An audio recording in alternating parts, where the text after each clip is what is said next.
Welcome to the Friday Casebook. I'm Lena, a freelance journalist and moderator, and thanks to Roger Casale, we are going to find out what happened in the world this week. Hi, Roger. Good to see you. Good to see you, Lena. Hope all's well. Who or what is the elephant in the room this week?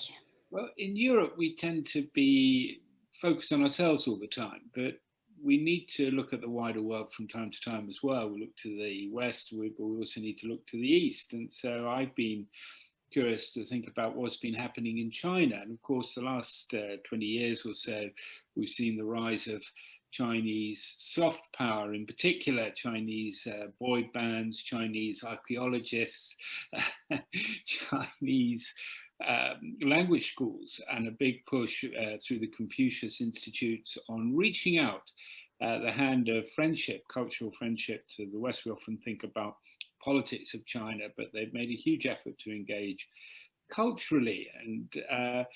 But how real is this? What is there inside the velvet glove?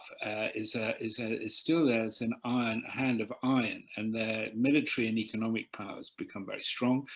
And of course, we're concerned at what is happening inside China with the Uyghur community and with also in Hong Kong. We've just seen Jimmy Lai, the owner of the Daily Apple, the opposition newspaper in Hong Kong, jailed for 14 months. So what should the position of the European Union be in the face of these abuses of human rights and democracy? At the same time, we want to have an economic relationship with them. We need to not be taken in too much by the rise of Chinese soft power, focus a little bit on the hard issues, the economics, the security, the military issues.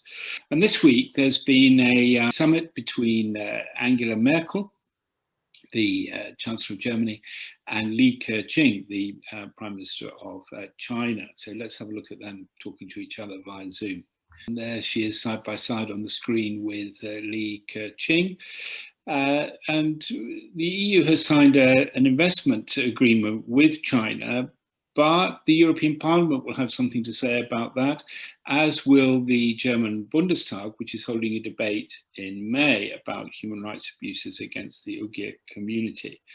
And it's, again, a sign of how weak Europe is, really. I mean, Angela Merkel will always say she's raised the issues of human rights and democracy with her counterpart in China.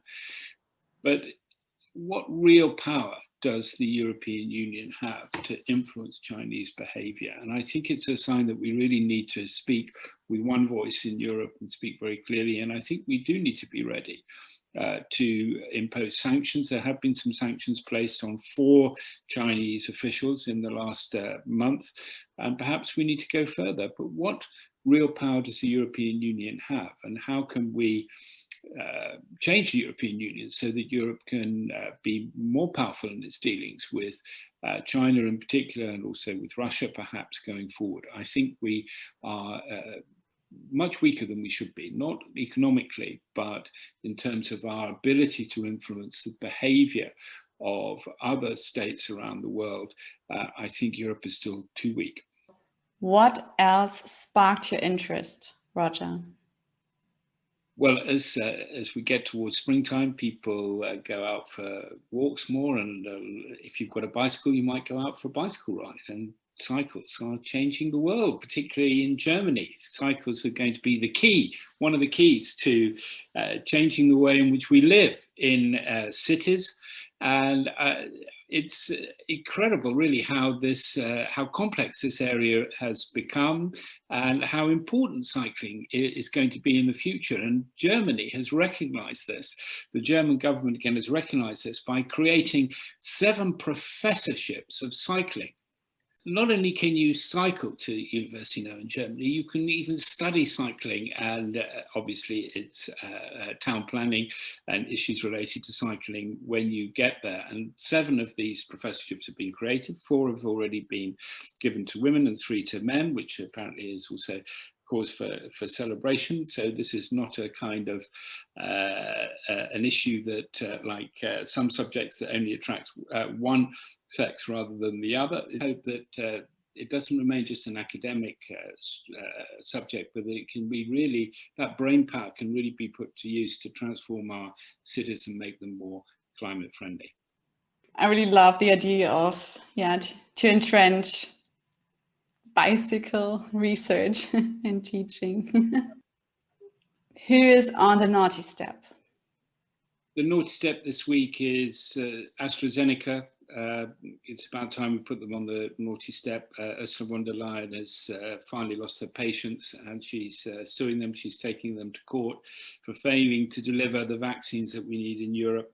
Again, as people look towards summer and they look forward to moving around and having their holidays and going to the beach or going to the mountains or whatever it is they want to do, but they haven't got their vaccination yet.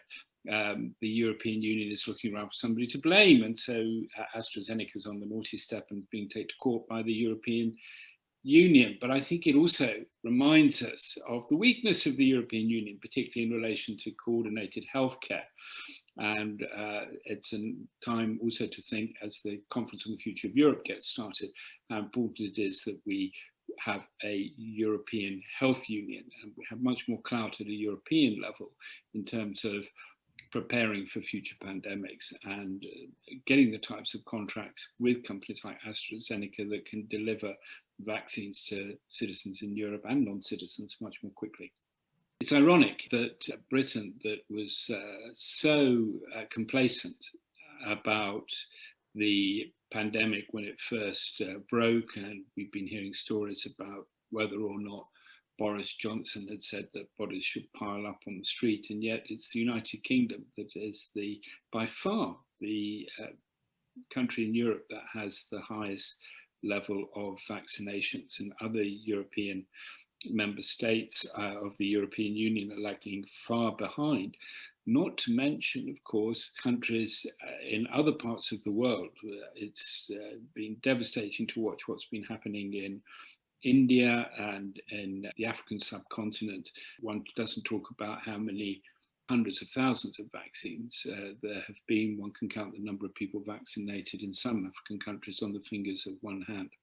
In your opinion, Roger, who's the star of the week? Let's make the star of the week Mario Draghi. The Prime Minister of Italy seems to be doing a very good job. There's a nice article about him in the Financial Times saying he's the man of the moment. Of course, he's a great friend of Emmanuel Macron's from the time when Mario Draghi was head of the European Central Bank. But he's also doing a very, very good job. He's got off to a wonderful start and he's stabilizing the situation in Italy. And of course, if there's a problem in Italy, it's a problem for the whole of Europe. Italy, one forgets how important Italy is, how big a country Italy is, and how important the stability of the political and economic situation in Italy is. A country that many people say has a great potential, but underperforms. Well, perhaps with this government of national unity under Mario Draghi, a man with great reputation and great international contacts, things can change. And he seems to be the man of the moment, not just in Italy, but also in Europe. But with everyone who others claim they can walk on water, you also have to hope that that they know how to swim. And even Mario Draghi at some point is going to make a mistake and face some challenges. And but he's tough. He will know what to do when that time comes. Masked up and with the European and the Italian flags at his side, doing a good job for Italy and for Europe. What's coming up? Next week is Europe Month, a month of celebrations of Europe and the European Union, and New Europeans launch our new membership platform, and we encourage all our viewers not only to subscribe with a little button to our YouTube channel, but also to sign up as a member of New Europeans. And we'll be going live with the new membership platform on Steady. So you can still sign up through the link on our website.